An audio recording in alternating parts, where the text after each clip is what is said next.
What's up everyone? Welcome to part 2 of the 240SX rear end rebuild. Today's video is going to focus on swapping in a limited slip differential. On top of that, I'm going to be giving everything a complete overhaul with brand new bearings, oil seals, hardware, and more. A lot of it, amazingly, I was still able to find through Nissan genuine parts. This thing is going to look beautiful when it's all said and done.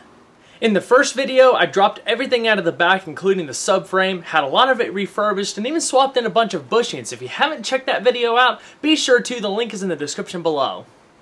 I decided to split this video into 2 segments, so I guess you can say this is part 1 of part 2. It's going to focus on disassembly, cleaning, preparing the casing for powder coating, as well as preparing the limited slip differential to be swapped in. I'm going to talk about which LSD I went with and why, and what to expect in part 2. So I hope you guys enjoy.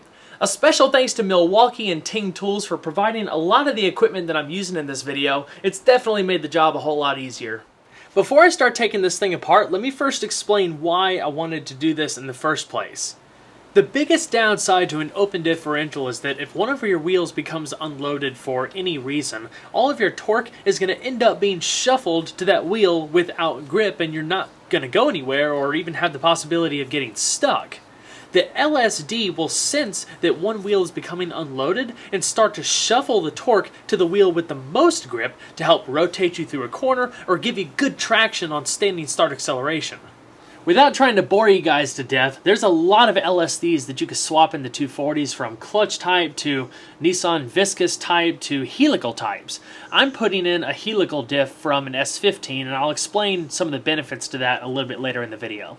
So without further ado, let's go ahead and crack this thing open. First things first, I'm going to coat the outside of the casing in a generous amount of brake clean to help loosen up all of the dirt and oil that's been caked on this thing for so many years. All of this has to be media blasted and cleaned very thoroughly anyway before it's powder coated, but when it comes to removing the bolts and breather tube, this is going to make it a lot easier.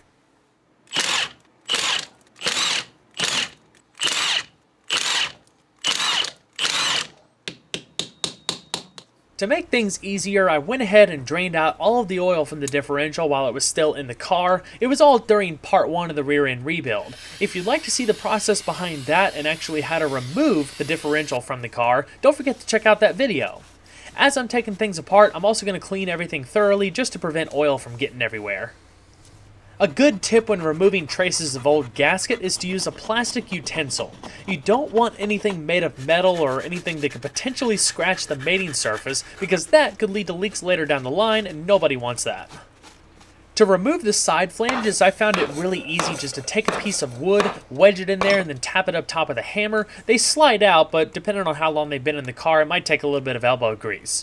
It's also good practice to go ahead and start labeling the individual components so you know what goes on what side.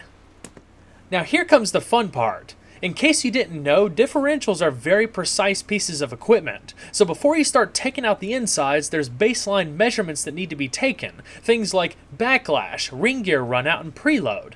Of course, there's a bit more to it than that, but without diving into all of the specifics, you're basically just checking the condition of the components to make sure everything is within factory tolerances and you don't have any major issues such as a warped ring gear.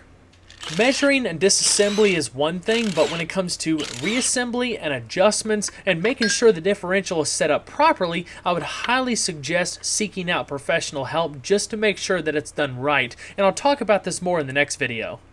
Removing the gear carrier can be tricky. You want to use something like the end of a hammer to put on the inside lip, tap against the top, and slowly shimmy it out. Remember, when pulling the assembly, there's going to be bearing races and shims that you're going to have to keep track of. All of that stuff goes back in a very specific order, so you don't want to misplace any of that.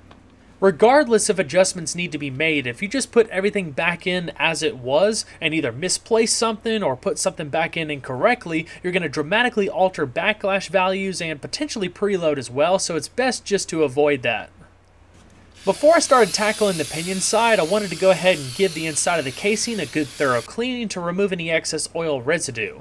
That's where I found an extra shim that didn't originally come out when I pulled the gear carrier, so before moving on, make sure you got everything so nothing gets lost. As you'll see throughout this video and the next video, I wouldn't have been able to do a lot of this without the help of a bench vise. I ended up finding this one at a local hardware store. It was relatively inexpensive. It's probably not the most heavy duty piece of equipment, but for my budget and what I was going to be using it for, it proved to be really useful, especially with removing the pinion nut because you actually have to hold the pinion flange in place to get it off. At the back of the differential casing, you have the pinion flange, which connects directly to the drive shaft. This thing is pressed on from the factory and there's an oil seal underneath. To get it off, you're going to have to use a puller. I ended up having this one from Ting Tools and it worked out really well. Once everything was set in place, I tightened it all down in the vise and then hit it with the impact wrench. I'm sure there's multiple ways to do this, but locking down the pinion flange in the vise proved to be really helpful. Once everything was secure and I can get that flange off, I just tapped the back of the pinion shaft with a rubber mallet and it came out with ease. Pretty simple. One thing's for sure, these oil seals have certainly seen better days. Pretty much what you would expect from a car that's almost 30 years old with 160,000 miles on it. When doing this kind of work, it's a really good idea to go ahead and replace the oil seals for a preventative measure. When I pulled this from the car, it wasn't leaking, thank goodness, but they're so hard to get to and all of these parts are still readily available through Nissan that you'd be crazy not to go ahead and do it. Just make it easier down the line. In the meantime, I'm going to go ahead and prepare the limited slip differential by transplanting the stock ring gear from the open diff onto the helical diff. Now this is a pretty straightforward process. It's plug and play. You have to use unique bolts, but I'll talk about that more in just a moment. There's several benefits to doing this, but the primary reason is to not have to alter final drive. So if you don't already know, to get final drive, you have to divide the number of ring gear teeth by the number of pinion gear teeth. So for my 240, the stock final drive is 4.08. In other words, since I'm not doing any major modifications to the engine, transmission, or even the drive shaft, not yet at least, the daily drivability of the car should not change as far as acceleration and overall feel. Now where it matters the most, cornering and spirited driving, we should notice a lot more torque control out back, but it's going to be really interesting to see how it all plays out. I'm pretty excited. Like I said at the beginning of the video, when it comes to choosing a limited slip differential for 240s, there are so many different options.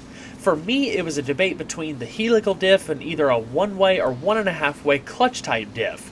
This is never going to see a drift course. It's not the direction that I'm taking it. It might see the occasional road course, but it's primarily for street use. Of course, there's pros and cons to everything, but at the end of the day, I sided with the helical diff because I thought it was a better fit for what I was going to be using this car for. Compared to a viscous diff, the helical is going to respond quicker and it's going to offer more predictability, controllability, and consistency versus having to rely on the viscosity of the fluid. Plus, unlike clutch-type diffs, the helical diff is very similar to an open diff when it comes to maintenance. It's a very simple setup. Because it relies on gears within a sealed carrier, there's no components that can really wear out in the same way that a clutch would. I found a really good article online. I'll put the link to it in the description below. It goes through all of the specifics of what sets each differential apart from one another, and hopefully it'll be able to help you figure out which one is best for your car. I also wanted to mention about this particular swap, it's not just about swapping the ring gear and tossing it all back in the car. You actually need specific side flanges and bolts to make it all work, otherwise it's just not going to be compatible. For example, the bolts that came off the 240 stock ring gear are slightly smaller than the bolts that you need to put the ring gear onto the helical diff.